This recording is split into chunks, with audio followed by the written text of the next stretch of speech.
News update. Good afternoon. Thanks for tuning in to NBC News Daily. I'm Mackenzie Jenikin with your Midday Ark-La-Miss update. NBC 10 is your local election headquarters, and the race for the next governor is in full swing. Former President Donald Trump is endorsing Attorney General Jeff Landry as the next governor of Louisiana. This as Landry runs against several other Republicans. The current governor, John Bel Edwards, cannot run for re-election due to the term limit. I am endorsing your Attorney General, Jeff Landry, for governor. He's been a fantastic Attorney General. He wants to stop crime. He loves the people of Louisiana just like I do. Jeff Landry, governor. The primary will be held on October the 14th and the election is November the 18th. To see who else is running, visit us at myarklamiss.com. Multiple bills at the legislature on Monday look to expand safety for transparency in the application process. Capitol reporter Shannon Hecht brings us details of the resistance they faced. There were two bills that look to bring more transparency and safety when it comes to renting a house or an apartment.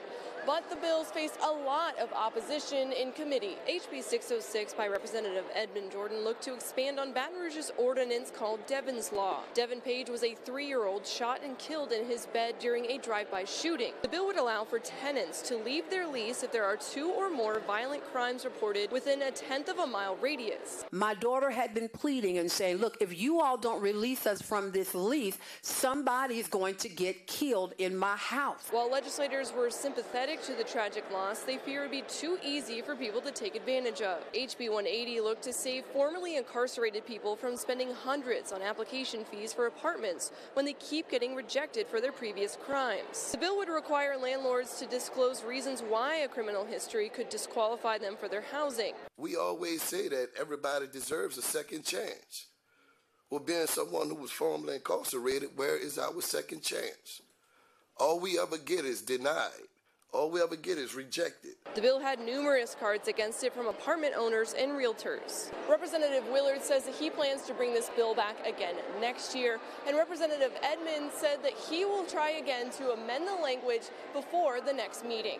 At the Capitol for your local election headquarters, I'm Shannon Hecht.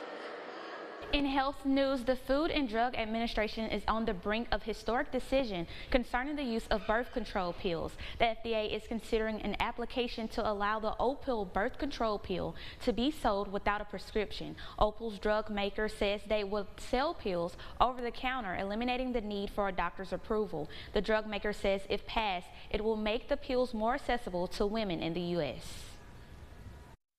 And now, Storm Tracker Doppler weather with meteorologist Chase Ward. It was a bit cloudy this morning, but the clouds have given way a little bit. We'll pick up on some sunshine this afternoon. But by 4 o'clock this evening, we will start to pick up on a few isolated showers and thunderstorms. Our daytime highs will start getting into the mid and upper 80s. We are expecting a high of about 88 degrees here in Monroe, with our rain chances again around 6, 7 o'clock this evening, but they'll stay kind of low at 30%. It's going to be spotty in a few places. Winds will stay calm, mainly out of the south. And then for tonight, we'll see our low 68 degrees. We'll see a few spotty storms possible. Rain chances still relatively low at 30%.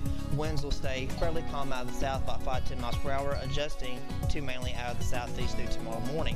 Then we'll see high of 84 for tomorrow, so it's going to be a bit cooler with those rain chances. They try to cool us off some, but rain chances still remain relatively low, about 30%. Winds will stay mainly out of the southeast, 5 to 10 miles per hour. Sun will be up around 6:14 tomorrow morning.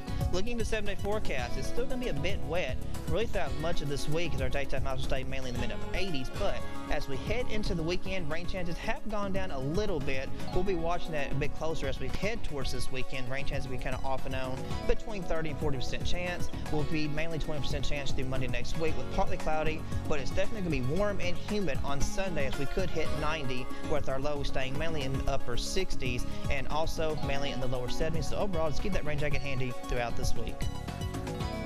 To stay on top of every news story in the Ark-La-Miss, make sure you download the NBC 10 News app. All you have to do is search KTVE in the Apple App Store or on Google Play. That's it for your midday update. NBC News Daily continues.